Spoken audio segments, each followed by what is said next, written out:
A Bíblia se contradiz quando Romanos 13 diz: sujeitem-se às autoridades, e Atos 5 diz: obedeçam antes a Deus. Ou será que o limite da obediência já está dentro do próprio texto? Porque se errarmos aqui, podemos chamar covardia de submissão e vaidade de coragem, podemos idolatrar o Estado ou santificar a rebeldia, e as duas coisas ferem a consciência cristã. Então a pergunta central deste vídeo é simples, direta e urgente: até onde o cristão deve obedecer ao governo? E em que momento obedecer ao governo se torna desobedecer a Deus? Fique comigo até o fim, porque a resposta não vem de opinião política, nem de temperamento pessoal. A resposta vem da própria Escritura, e quando ela aparece, a tensão se resolve com clareza. Muita gente lê Romanos 13 como se Paulo entregasse um cheque em branco ao poder humano, como se qualquer ordem vinda de cima já nascesse santa, só porque veio de uma autoridade. Mas isso não é o que o texto diz.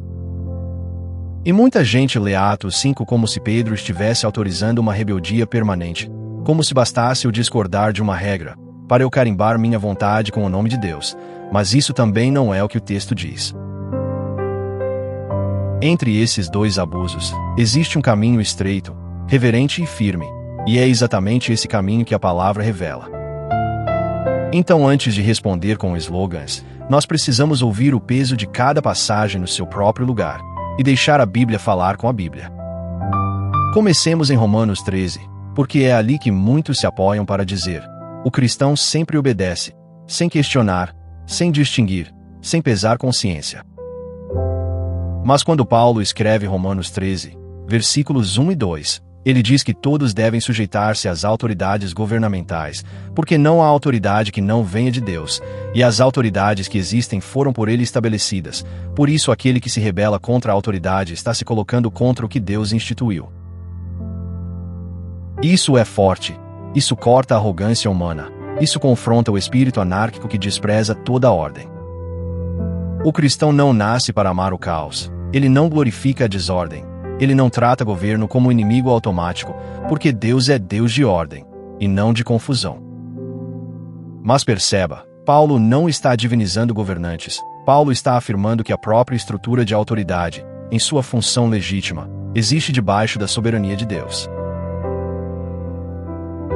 Esse detalhe parece pequeno, mas decide toda a interpretação. Romanos 13 não diz que toda ação do governo é boa, nem diz que todo decreto estatal reflete a vontade moral de Deus. O texto diz algo mais específico, e nós precisamos seguir palavra por palavra. Em Romanos 13, versículos 3 e 4, Paulo descreve a autoridade como alguém que não deve ser motivo de temor para quem pratica o bem, mas para quem pratica o mal. E então ele afirma: ela é servo de Deus para o seu bem. Ouça isso com atenção: servo de Deus para o seu bem. Aqui não existe um poder absoluto. Aqui existe uma função delegada, uma vocação moral, uma responsabilidade definida. A autoridade recebe um papel: conter o mal, promover a ordem, punir a injustiça, servir ao bem comum dentro da justiça. Agora a atenção começa a se mover, porque se Romanos 13 define o que a autoridade é, então o texto já nos mostra também o que a autoridade não é. Ela não é Deus. Ela não é dona da consciência. Ela não é fonte última do bem e do mal. Ela não cria a moral. Ela responde diante de uma moral anterior, maior e eterna. Quando Paulo chama a autoridade de servo de Deus, em Romanos 13, versículo 4, ele está colocando limites no mesmo gesto em que reconhece dignidade. E esse é justamente o ponto que muitos ignoram, ou por medo, ou por conveniência, ou por fascínio diante do poder. O Estado recebe honra relativa, nunca adoração prática. Paulo continua, e isso impede outro erro, porque alguém pode ouvir tudo isso e cair no extremo oposto, tratando qualquer governo com sarcasmo, desprezo e rebeldia automática. Mas em Romanos 13, versículos 5 a 7, Paulo fala de sujeição por causa da consciência, fala de pagar impostos, tributos, respeito e honra. Isso significa que o cristão maduro não alimenta um coração revolucionário por vaidade. Ele não acha espiritual humilhar autoridades. Ele não transforma a irreverência em testemunho. O discípulo de Cristo entende que existe uma postura normal de submissão, colaboração cívica e respeito, porque a fé não produz desordem social como fruto principal. Ela produz integridade, sobriedade e paz, sempre que isso é possível sem pecado. Mas repare nessa expressão, por causa da consciência, porque ela vai voltar como um trovão quando chegarmos em Atos 5. Então a pergunta muda de forma, e fica mais afiada. Se a autoridade é serva de Deus para o bem, o que acontece quando ela usa sua força contra o próprio bem? O que acontece quando a autoridade exige aquilo que Deus proíbe, ou proíbe aquilo que Deus ordena? O cristão continua obedecendo sem pensar, ou é justamente aí que a submissão ao Senhor se torna visível? Para responder, nós precisamos sair do argumento de Paulo e entrar numa cena em chamas, uma cena em que a ordem oficial é clara, a ameaça é real, e a consciência dos apóstolos é testada até o osso.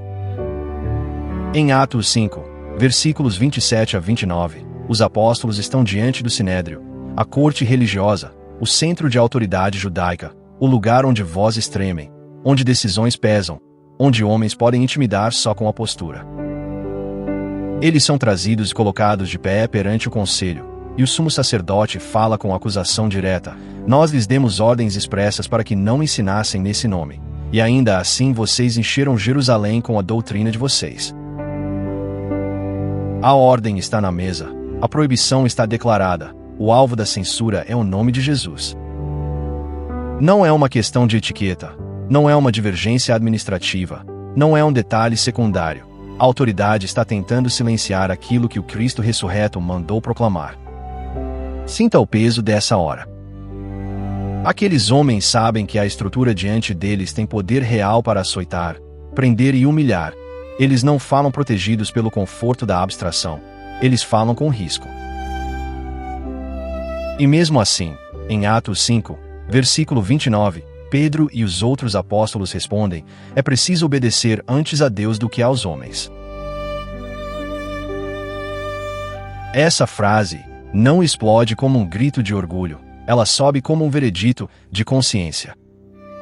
Eles não estão defendendo a autonomia pessoal, eles estão se curvando a uma autoridade maior, absoluta, final.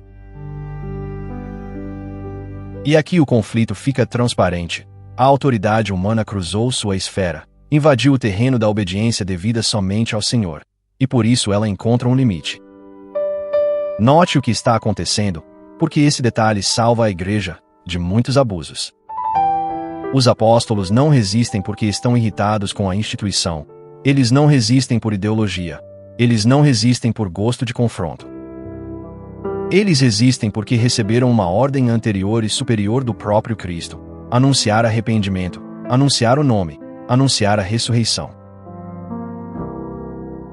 Quando o Sinédrio manda calar, ele não está apenas regulando o comportamento público, ele está exigindo infidelidade direta ao mandamento de Deus.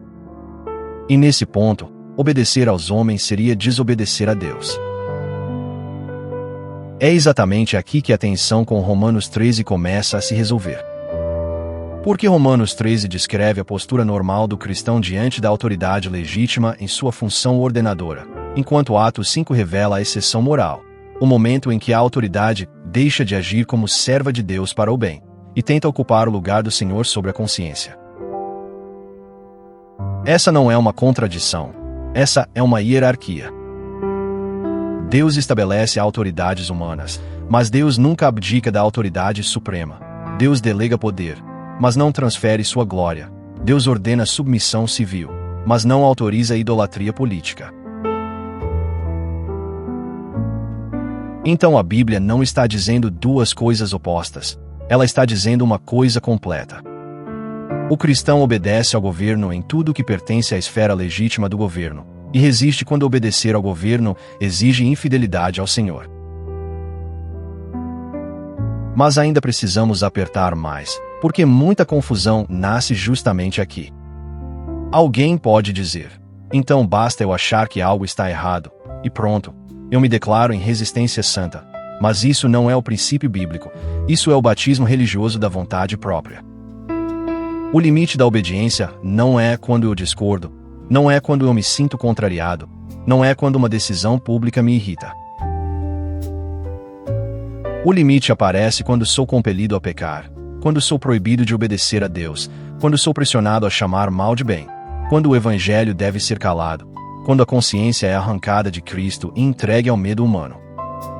Esse é o ponto, e sem esse ponto, ou eu viro servo cego do poder, ou viro rebelde vestido de espiritualidade. Volte comigo a Romanos 13, versículo 4, porque Paulo não apenas manda submeter, ele define a autoridade como serva de Deus para o seu bem. Isso significa que a autoridade é real, mas derivada, séria, mas limitada, honrável, mas não final. Ela carrega uma espada, porém não carrega o trono de Deus. Ela administra a ordem temporal, mas não possui senhorio eterno sobre a alma. Quando esse equilíbrio se perde, surgem duas idolatrias opostas. Alguns endeusam o governo, outros endeusam a própria independência. E a Escritura rejeita as duas, porque só Cristo reina com autoridade absoluta sobre céu, terra e consciência. Perceba também o tom dos apóstolos em Atos 5, porque a maneira como eles resistem importa tanto quanto o fato de resistirem. Eles não agem com insolência teatral. Eles não transformam fidelidade em espetáculo egoísta. Eles não respondem com deboche. Mesmo quando confrontam a ordem injusta, eles permanecem sob o temor de Deus, falando a verdade com firmeza e reverência. Isso é precioso, porque nos protege contra outro erro comum, a ideia de que resistência bíblica precisa ser agressiva para ser autêntica. Não, a coragem cristã não depende de violência verbal. Ela depende de lealdade espiritual. Pedro não se curva ao sinédrio contra Cristo, mas também não idolatra a própria bravura. Ele apenas se mantém onde a palavra o coloca. E aqui aparece uma pergunta que mexe com a vida real. Como esse princípio toca o crente comum, que talvez nunca fique diante de um tribunal religioso, mas enfrenta pressões sutis no trabalho, na cultura, na família, nas estruturas sociais? E se a crise não vier em forma de prisão, mas em forma de silêncio exigido, de linguagem distorcida, de medo de perder espaço, de pressão para maquiar a verdade? Então Atos 5 continua respirando entre nós, porque o conflito central não é apenas jurídico, é espiritual. Quem governa a sua consciência, Cristo ou o medo do homem? Talvez ninguém coloque algemas nas suas mãos, mas tentem colocar algemas na sua boca. Talvez ninguém diga formalmente, pare de pregar Jesus, mas o ambiente sussurra, não fale assim, não seja tão bíblico, não toque nesse ponto, adapte a verdade para ser aceito. E nesse momento a tensão entre Romanos 13 e Atos 5 deixa de ser teórica, ela entra na carne da vida diária. Você honra estruturas legítimas, você respeita pessoas, você paga o que é devido, você não vive procurando guerra, mas quando a fidelidade ao Senhor é cobrada, você descobre quem ocupa o altar do seu coração. Porque toda época cria suas formas de pressão, e nem sempre elas vêm vestidas de perseguição explícita. Por isso precisamos formular a síntese com precisão, para não sobrar fumaça onde a Bíblia trouxe luz. Romanos 13 apresenta a regra normal. O cristão se submete à autoridade civil, reconhece sua função, coopera com a ordem, paga tributos, oferece respeito e honra. Atos 5 apresenta a exceção santa, quando a autoridade exige pecado, proíbe a obediência a Deus, suprime o testemunho devido a Cristo, ou tenta governar a consciência no lugar do Senhor. Então o cristão deve desobedecer. Não por amor ao conflito, mas por amor à verdade.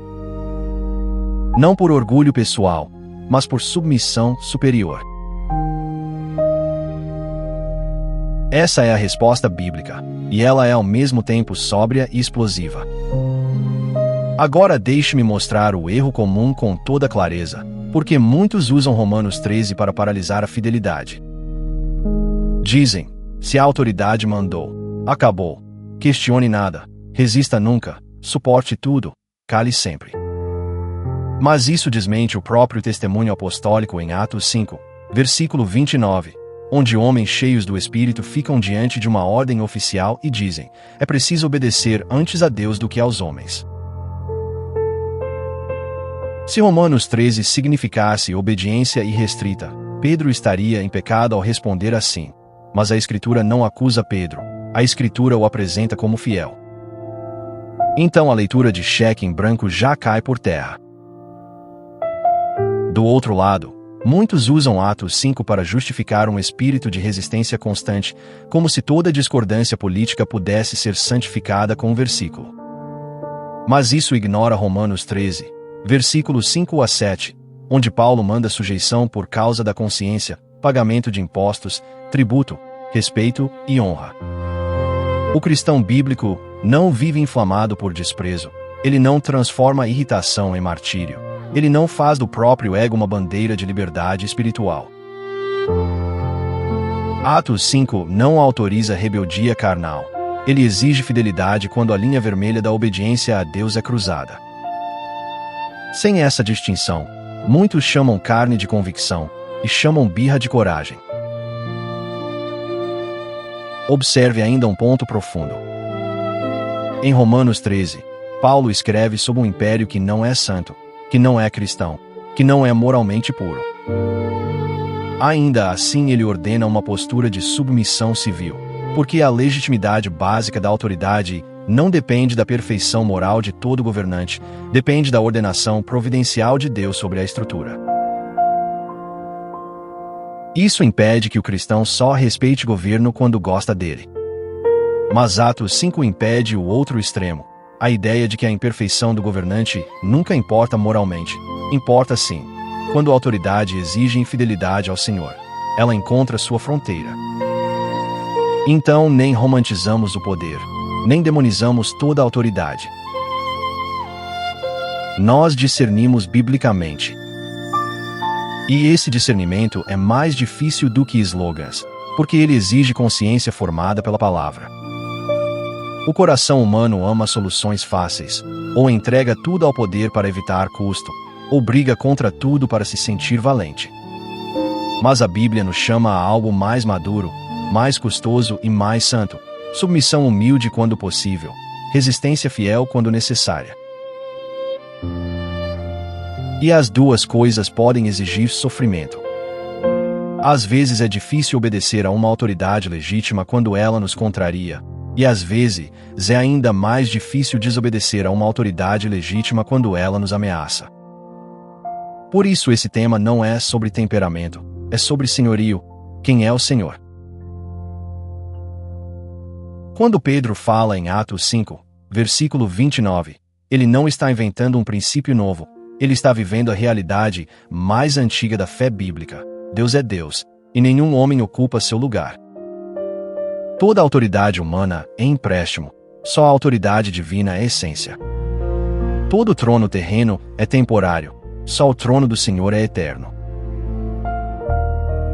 Então o cristão pode honrar reis, magistrados, líderes e estruturas, sem vender a alma, porque ele sabe a diferença entre reverência civil e adoração prática. E essa diferença salva a igreja de se dobrar diante da pressão do século. Talvez alguém pergunte: como discernir na prática se uma ordem cruza essa linha? A resposta precisa ser simples o bastante para ser vivida, e séria o bastante para não ser manipulada. Pergunte assim: essa exigência me obriga a pecar, me impede de obedecer a um mandamento claro de Deus, me força a negar a verdade, me manda chamar de bem que Deus chama de mal, me proíbe de confessar Cristo onde devo confessá-lo. Se a resposta é sim, o limite foi alcançado. Se a resposta é não, então talvez eu esteja diante de desconforto, não de perseguição, diante de contrariedade, não de apostasia exigida. E essa distinção pode salvar muita consciência de confusão espiritual. Também precisamos dizer que a resistência bíblica aceita custo. Os apóstolos em Atos 5 não exigem obedecer a Deus, ao mesmo tempo, escapar de toda consequência humana. Eles permanecem firmes, e seguem sofrendo o que o conselho impõe. Porque desobedecer em nome de Cristo não significa tomar o controle da história, significa permanecer fiel dentro dela. Isso é muito importante, porque hoje muitos querem linguagem de coragem sem preço real, posição pública sem cruz, confronto sem perda. Mas a fidelidade apostólica não é performance, é obediência que sangra, se necessário. Ela não adora o sofrimento, mas aceita o sofrimento antes de trair o Senhor. Agora traga isso para o chão da sua vida. A primeira aplicação é clara: honre as autoridades, pague o que é devido, rejeite o espírito de desprezo permanente. Romanos 13, versículo 7, fala de tributo, imposto, respeito e honra, e isso confronta o coração que gosta de zombar de toda liderança. O cristão não glorifica a desordem. Ele não espalha cinismo como se isso fosse discernimento. Ele não alimenta um prazer secreto em insultar quem está investido de responsabilidade pública. Mesmo quando discorda, ele se lembra de que a reverência não depende de ingenuidade, depende de temor de Deus. A segunda aplicação exige mais coragem. Recuse toda exigência que viole a verdade de Deus, sufoque o Evangelho ou obrigue sua participação no mal. Sua consciência pertence a Cristo, não a modas, não a decretos humanos, não ao medo de perder a aprovação. Em Atos 5, versículo 29, Pedro nos dá a linguagem da fidelidade. É preciso obedecer antes a Deus do que aos homens. Às vezes essa resistência será pública, às vezes será silenciosa, às vezes custará posição, às vezes custará conforto, mas sempre custará menos do que vender a consciência comprada pelo sangue de Jesus. A terceira aplicação corrige o modo, porque até a verdade pode ser defendida com um espírito errado. Quando a resistência for necessária, faça isso sem orgulho, sem teatro e sem perder o caráter de Cristo. Coragem não precisa de grosseria para ser coragem. Firmeza não precisa de arrogância para ser firmeza. O mundo já conhece a ira da carne. O que ele precisa ver na igreja é a força mansa da convicção santa. Os apóstolos em Atos 5 não cedem um centímetro na fidelidade, mas também não se alimentam da própria imagem de valentes. Eles estão ocupados demais obedecendo a Deus para fazer marketing de si mesmos. A quarta aplicação talvez seja mais esquecida. Prepare-se antes da crise. Quem não aprende a obedecer a Deus nas pequenas pressões, dificilmente permanecerá firme nas grandes. Se hoje você já negocia a verdade para evitar desconforto, se hoje você já suaviza Cristo para ser aceito, se hoje você já chama de sabedoria aquilo que é apenas medo, então a grande prova não criará coragem em você. Ela apenas revelará o que já governa seu coração. A fidelidade pública nasce da obediência secreta. Pedro só responde assim em Atos 5 porque sua lealdade já pertence ao Senhor antes do tribunal aparecer.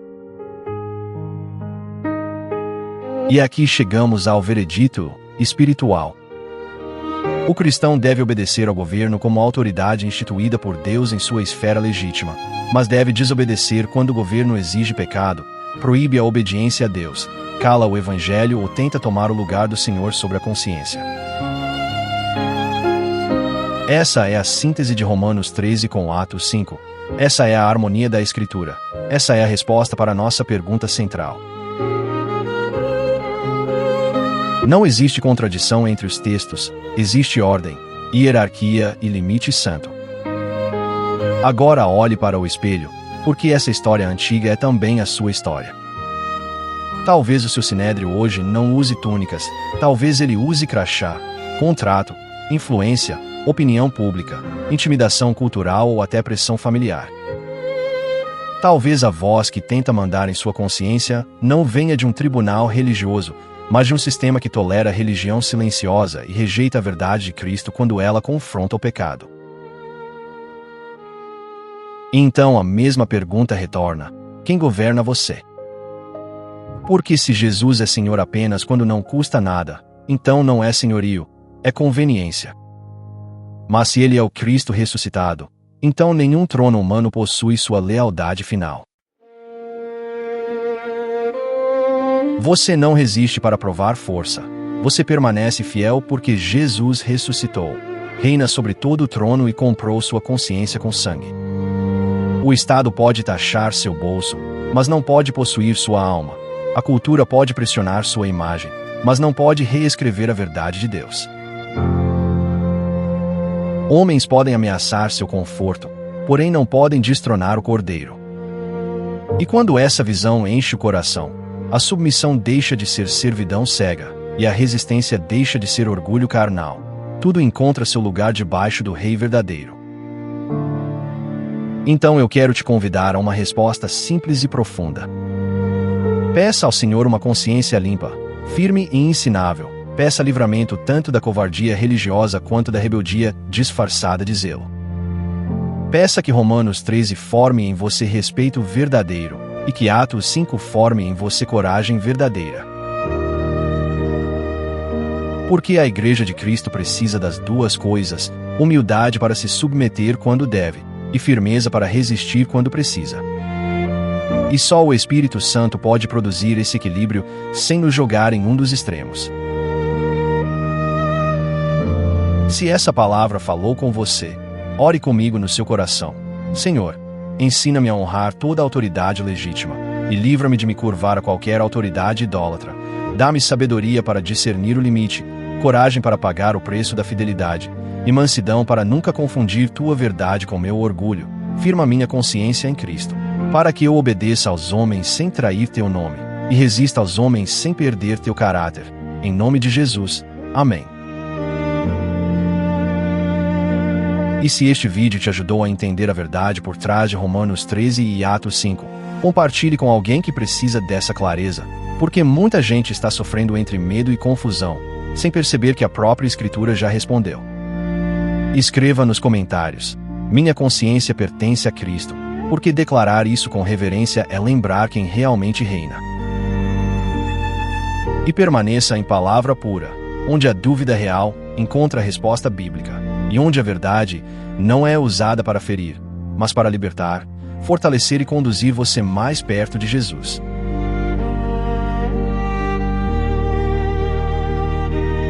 Para você que permaneceu até aqui, existe mais uma peça escondida nesse discernimento, porque antes de Pedro dizer que importa obedecer a Deus, outros servos já haviam atravessado o fogo da mesma decisão.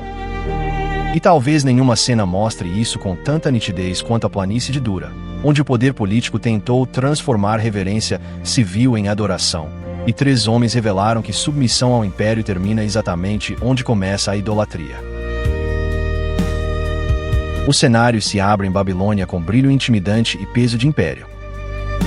Nabucodonosor levanta uma imagem de ouro enorme diante da nação, e a descrição carrega a própria arrogância do poder, porque em Daniel 3:1 se vê que o rei fez uma imagem de ouro com 60 covados de altura e 6 de largura, e a ergueu na planície de Dura na província da Babilônia. Não era apenas uma estátua, era um teste de lealdade total, uma liturgia estatal, um decreto para medir até onde a alma dos homens podia ser possuída. Então o rei manda reunir sátrapas, prefeitos, governadores, conselheiros, tesoureiros, juízes, magistrados e todas as autoridades das províncias. E Daniel 3:2 e 3 soa como uma marcha pesada, porque todos são convocados para a dedicação da imagem que Nabucodonosor levantou, e eles comparecem em massa diante do símbolo dourado do poder centralizado. O Estado aparece organizado, revestido de cerimônia, cercado de música e protocolo, como se a pompa pudesse santificar a exigência. Logo um arauto proclama em alta voz a ordem oficial, e a própria cena já cheira a Atos 5 antes de Atos 5 existir. Em Daniel 3:4-7 o mensageiro grita: isto é o que lhes é ordenado a homens de todas as nações e línguas, assim que ouvirem o som da trombeta, flauta, cítara, lira, harpa, pífaro e toda espécie de música, prostrem-se e adorem a imagem de ouro que o rei Nabucodonosor levantou. E quem não se prostrar e não a adorar será imediatamente atirado numa fornalha em chamas. A ordem é simples, pública e absoluta. O corpo deve se curvar, e a consciência deve acompanhar o gesto. Repare como a pressão funciona, porque quase nunca o poder começa pedindo o coração por inteiro.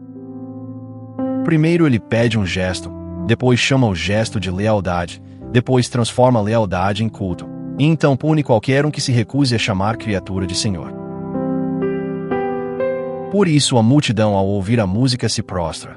Como Daniel 3:7 descreve, todos os povos, nações e homens de todas as línguas se prostraram e adoraram a imagem de ouro que o rei Nabucodonosor levantou. Quando todos se dobram, a solidão dos fiéis fica ainda mais visível. No meio daquele mar de joelhos no chão, 3 homens permanecem de pé. Seus nomes babilônicos já haviam sido impostos, Sadraque, Mesaque e Abed-nego, mas a identidade deles ainda pertencia ao Deus vivo. Alguns astrólogos se aproximam para acusá-los, e Daniel 3:12 traz a denúncia com precisão cirúrgica. Há alguns judeus que puseste sobre os negócios da província da Babilônia, Sadraque, Mesaque e Abed-nego, que não te dão atenção, ó rei, nem prestam culto aos teus deuses, nem adoram a imagem de ouro que levantaste. Perceba o ponto da acusação. Não é incompetência administrativa, não é rebeldia tributária, não é sabotagem civil, é recusa em adorar. Eles serviam no império, mas não adoravam o império. Aqui está a atenção do seu vídeo ganhando carne histórica, porque os 3 já haviam aceitado viver sob governo estrangeiro, trabalhar em estrutura pagã e cumprir funções públicas. Porém, quando a autoridade exigiu aquilo que pertence somente ao Senhor, o limite santo apareceu, sem hesitação. Romanos 13 diria: honrem a autoridade em sua esfera, e Daniel 3 responde: mas não entreguem a consciência quando o Estado pedir incenso para o próprio altar. Nabucodonosor então se enche de fúria, e Daniel 3:13 diz que ele chamou Sadraque, Mesaque e Abed-nego furiosamente, e os homens foram trazidos à presença do rei.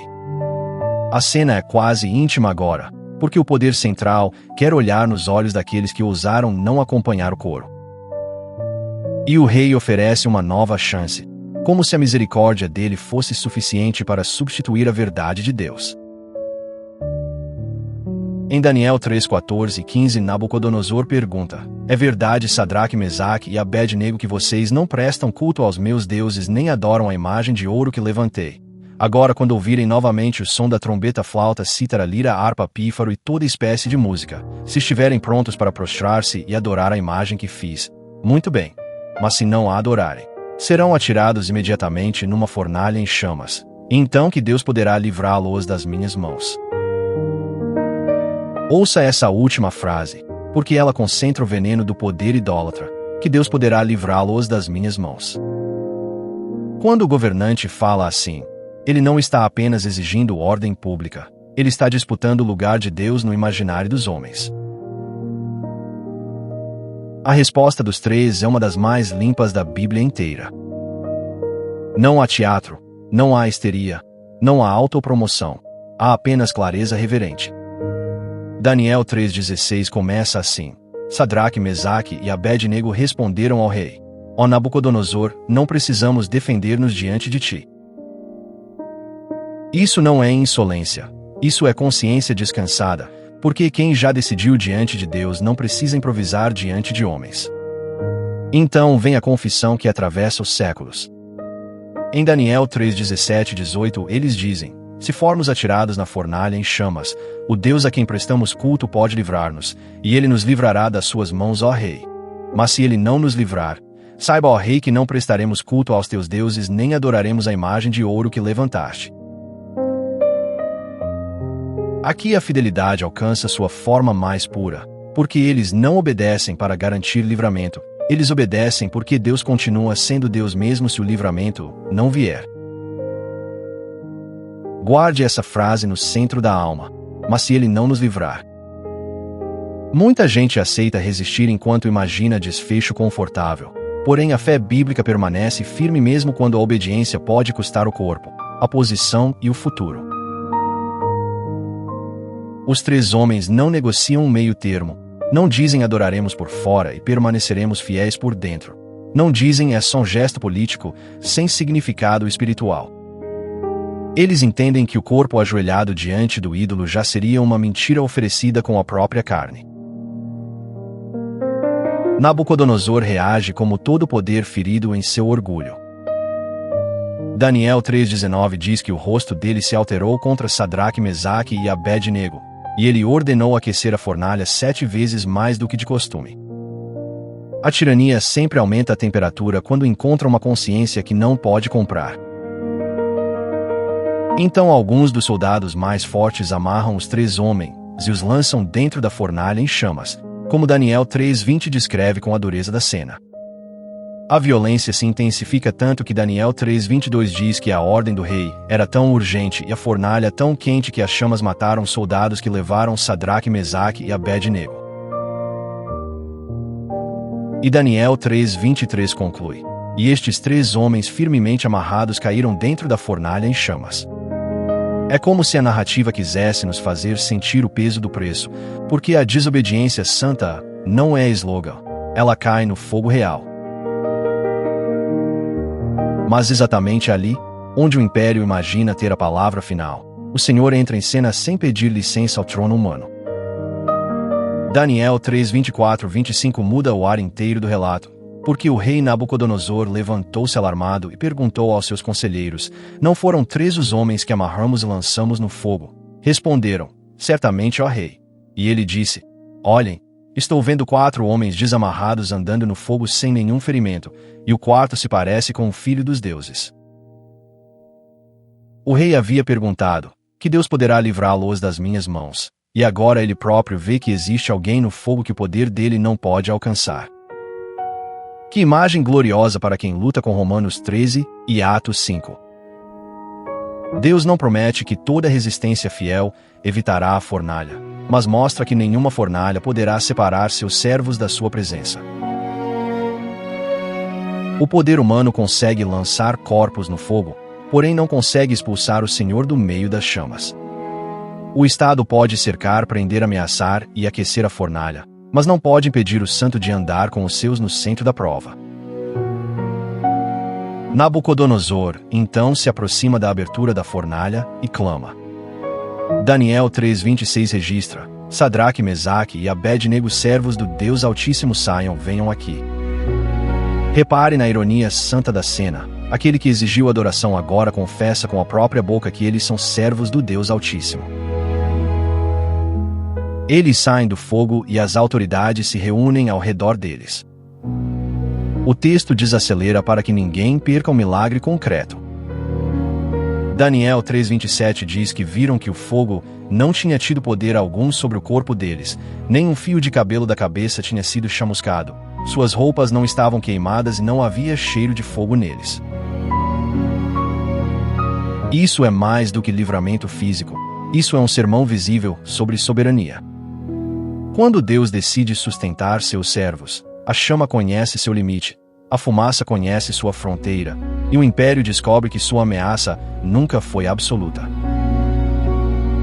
Então Nabucodonosor fala novamente, mas agora a voz mudou de altura. Daniel 3:28 traz sua confissão: louvado seja o Deus de Sadraque, Mesaque e Abed-nego, que enviou o seu anjo e livrou os seus servos. Eles confiaram nele e desafiaram a ordem do rei, preferindo abrir mão da própria vida a prestar culto e adorar a outro Deus que não fosse o seu próprio Deus. Ouça como até um rei pagão consegue nomear a essência da fidelidade, preferindo abrir mão da própria vida a prestar culto. Essa é a linha vermelha, essa é a fronteira da consciência, essa é a mesma lógica espiritual de Atos 5:29. Eles desafiaram a ordem do rei. Sim, mas observe por quê. Não para afirmar individualismo, não para performar coragem, não para derrubar a estrutura civil inteira. Eles desafiaram a ordem do rei porque a ordem do rei exigia adoração indevida. E nisso Daniel 3 conversa com o tema central do seu vídeo de forma cristalina, porque existe submissão verdadeira ao governo, mas não existe lealdade final ao governo quando ele invade o altar. O próprio decreto final de Nabucodonosor confirma a derrota do orgulho humano. Em Daniel 3:29 ele diz: decreto que todo povo, nação e homem de qualquer língua que disser qualquer coisa contra o Deus de Sadraque, Mesaque e Abed-nego seja despedaçado, e que as suas casas sejam transformadas em montes de entulho, pois nenhum outro Deus é capaz de livrar como este. O rei ainda fala com categorias imperiais duras e imperfeitas, mas já foi obrigado a confessar a singularidade do Deus verdadeiro. Por fim, Daniel 3:30 diz que o rei promoveu Sadraque, Mesaque e Abed-nego na província da Babilônia. Isso não significa que toda fidelidade terminará em promoção. Às vezes terminará em perda, em prisão, em sangue, como a própria história bíblica depois mostrará. Mas este episódio foi escrito para deixar gravado que Deus continua livre para honrar publicamente aqueles que se recusam a honrar ídolos. E mesmo quando não honra assim, continua digno da mesma obediência. Agora traga essa narrativa para junto de Romanos 13 e Atos 5. Os 3 hebreus não eram anarquistas, eles viviam dentro de uma administração estrangeira, exerciam função pública e não tratavam todo o comando estatal como profanação automática. Porém, quando a música tocou para convocar adoração, o limite apareceu, e a resposta deles foi: com palavras e com o corpo, não prestaremos culto aos teus deuses nem adoraremos a imagem de ouro que levantaste, como Daniel 3:18 declara. Aqui a obediência civil porque a obediência a Deus não pode ser terceirizada. Esse relato aprofunda uma verdade essencial. Toda autoridade humana deseja parecer maior quando consegue fazer multidões repetirem o mesmo gesto. Por isso a cena da planície de Dura é tão atual, porque ainda hoje muitos sistemas não pedem que você abandone toda a religião, eles apenas pedem que você se curve quando a música certa tocar. Eles pedem um gesto simbólico, uma aprovação pública, uma adaptação da linguagem, uma reverência prática ao espírito da época. E se você disser que é só aparência, Daniel 3 responde que aparência também adora. Veja ainda como a fidelidade deles foi comunitária. Não era um herói isolado fabricando uma imagem épica de si mesmo, eram irmãos permanecendo juntos diante da pressão. Isso também é um presente para a igreja, porque resistir biblicamente quase sempre exige comunhão que fortalece a consciência. Quando todos se dobram, precisamos de irmãos que nos lembrem quem é o Deus Altíssimo. E quando a fornalha aquece, precisamos de uma visão de Cristo maior do que o calor da ameaça. Há ainda outra beleza. Os 3 homens não sabiam que viriam um 4º homem no fogo antes de entrarem. Eles obedeceram sem a garantia do milagre visível, obedeceram apenas porque o Senhor era digno. Essa é a fé que vence a idolatria, não a fé que negocia proteção antecipada, mas a fé que diz: se formos atirados, o nosso Deus pode livrar, mas se não nos livrar, continuaremos não adorando o ídolo. Essa maturidade espiritual destrói a lógica manipuladora do medo.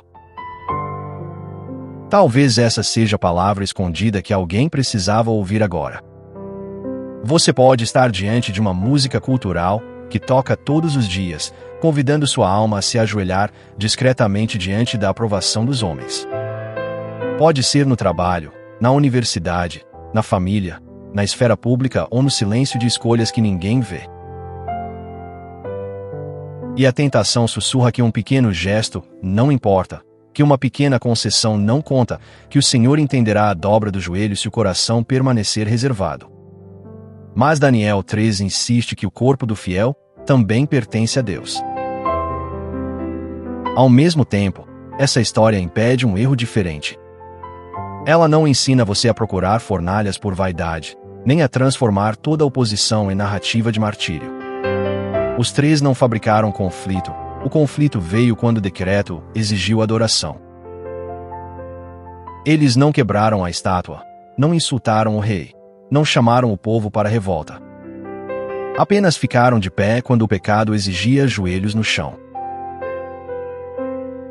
Há enorme pureza nisso, e muita igreja precisa reaprender esse tom. Portanto, a planície de Dura nos entrega um comentário vivo sobre o limite da obediência. Honre o governante em tudo que pertence à sua esfera, mas não adore o governante, não adore a cultura, não adore a pressão coletiva, não adore a imagem de ouro de nenhuma época. Quando a autoridade disser curve-se onde Deus mandou permanecer de pé, a resposta dos santos continua a mesma: não prestaremos culto. E quando a fornalha se abrir diante dessa decisão, lembre-se de que o Deus Altíssimo continua caminhando no meio do fogo. Se você chegou até aqui, receba essa última chama para guardar no coração. A fidelidade não é medida apenas pelo que você sofre, mas por diante de quem você se curva. Porque no fim a grande pergunta nunca foi só sobre governo, sempre foi sobre adoração. Quem recebe seu joelho? Quem governa sua consciência? Quem define o bem e o mal? Quem tem a lealdade final da sua alma? E a resposta dos santos em Babilônia ainda ecoa para a igreja de hoje: nosso Deus pode livrar, mas se não livrar, ainda assim não adoraremos outro Senhor.